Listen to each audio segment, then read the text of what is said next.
We're here with Eldine here talking about the Sony a7R II and the Rx1 Mark II. So I reviewed the a7R II against the 5DS and it was just a better everyday camera. It's smaller, it has 4K video, it's able to do sensor stabilization, it's just able to do more. Was that, and obviously with a high megapixel sensor, the Rx1 R2 also has the same high megapixel sensor. Why so many megapixels for consumers? Well, you said you compared it to the 5DSR, and that's a high megapixel camera as well. And that camera really shines, and it has an A+ in resolution.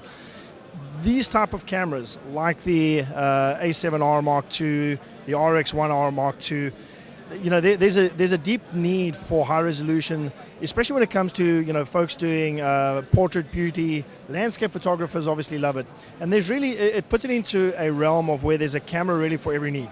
So if you have a look at the A7S and the A7S Mark II, that's a high sensitivity camera. They have the same size full frame sensor, but 12 megapixels. The A7 series and the A7 Mark II, those are 24 megapixels, and that's really the good all-round camera. The A7R Mark II really takes it to another level, and this is the camera that has everything. You get some cameras that are good at some things, some cameras that are good at other things. This camera literally has an A+ rating in everything. It has resolution, 399 AF points that covers majority of the sensor, 4K internal, in-body image stabilization. Just about any lens that you stick on this camera, or every lens you stick on this camera, regardless of whether it's a Sony lens, whether it's E-mount, A-mount, or whether you put on a third-party lens with a third-party adapter, every lens is stabilized. The electronic viewfinder, the tiltable LCD, I can go on and on and on. Video shooters, S-Log3, and all the other video functions. So as an all-round camera, there's really nothing that competes with the A7R Mark II. Okay. Let's talk about the Rx1 Mark II, because this is such an interesting camera to me. It's in such a small body. You have the same sensor from the A7R Mark II in it, so it has a professional sensor, but you have it locked on with this, I think it's a Zeiss 35mm f2. Yep. And so what is the meaning behind this camera? Because it's not exactly a point and shoot. Like, you can't stick it in your pocket. Who is this camera for? So this is a very special camera, and you kind of nailed exactly what it is. And really, it utilizing the same high-resolution sensor that we have on the A7R Mark II, the Rx1R Mark II really takes it a little step further. It is slightly different in the sense that it's the first camera that has a user-selectable variable low-pass filter. And essentially what that means is it takes the best of two worlds, right? You get some cameras that have a low-pass filter, some cameras that don't. So for instance, our A7 camera and the A7R, the original A7R was a 36 megapixel with no low-pass filter. When you take a low-pass filter off a camera, you might get moire or some artifacting. Then you have to choose. Do I want a camera that has no low-pass filter but high resolution?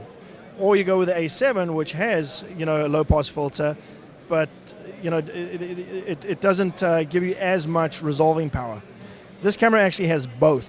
So what it can do is it can give you the resolving power at 42 megapixels, or if I'm going to switch to shooting video, or if I'm shooting something with consecutive patterns, it can change. I can change that to add in the low-pass filter. So I can have no low-pass filter or low-pass filter. So that's one of the differences with the sensor over this versus the A7R Mark II. The other thing, as you mentioned, is the lens.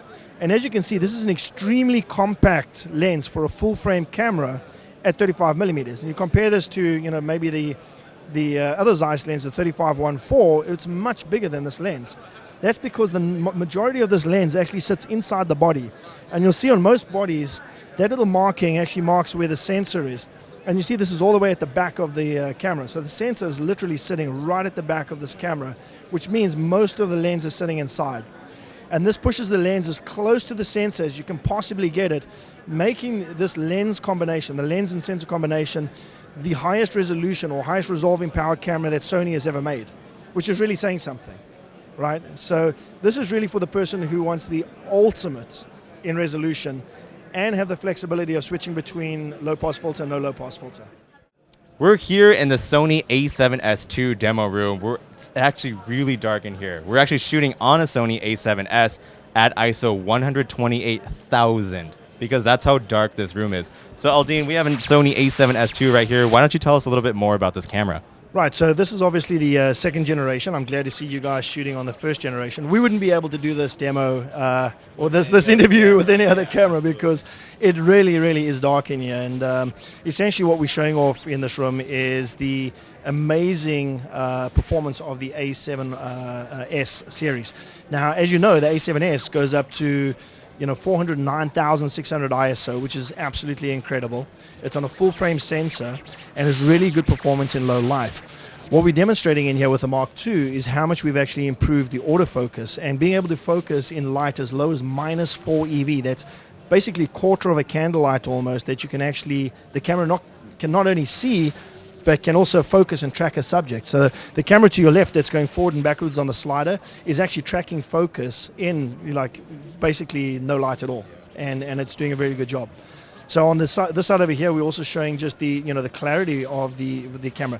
Being able to shoot in low light is one thing, but being able to get a clean enough image that you could actually use is another thing. So being able to show that the camera can shoot in extreme low light situations with very, very high ISOs, but get a good clean image, and then being able to see and track focus of your subject is really what we're trying to show off over here with the A7S Mark II. That's incredible. The amount of innovation that Sony puts in their cameras has been, over the past 3 years, has been almost overwhelming. And so I'm really happy to see a camera manufacturer do as much as you guys have done in your cameras. All right, we're here at Samsung. Now, Samsung's an interesting company because they make so many things, from their TVs to their phones to, there's like a DeLorean over there. But the cameras haven't caught the same momentum as Samsung's other products, although being very spec'd out. So they're very attractive in terms of specs. So let's talk about the two cameras that you have here. Let's start with this little guy first. Yeah, so this is the NX500. So both cameras are actually going to sport a 28 megapixel backside illuminated APS-C CMOS sensor, all right? The NX500, obviously a lot smaller in form factor, more portable, easier to bring around with you. That is going to shoot 4K video internally onto the camera's memory card, and that's really thanks to the H.265 codec it's recording in. It's also going to shoot at 9 frames per second as well, so crazy fast frame rates, 4K video, all in a nice small form factor. All right, let's talk about the NX1. Now, these two have the same sensors. Is that correct? Okay, so what's so special about the NX1? So they're going to have the same image sensor, however, the processors are a little different with them. This is a DRIM5, the NX500 is going to have a DRIM5S, so a little different. The NX1 is going to give you 15 frames per second. Also, when we're talking with the 4K video recording, the 4K video recording is actually a full sensor readout, and then it's going to, which is roughly like a 6K readout, and it's going to compress it down to 4K. So the video quality on this is absolutely amazing. Again, internal video recording because it's using that H.265 codec. That's incredible. Do you think you'll be able to put in 6K sometime in maybe the next camera or the next refresh? That I don't have information on that, but what I can say is, the video that we are using is absolutely amazing. People love the image quality that they're getting out of the 4K video. Great. Yeah, I see some demos in these from these cameras on these videos around. So if Samsung, or if you're shopping for a camera that is really fast and that has 4K, these Samsung cameras you might want to check out. Thank you so much for your time.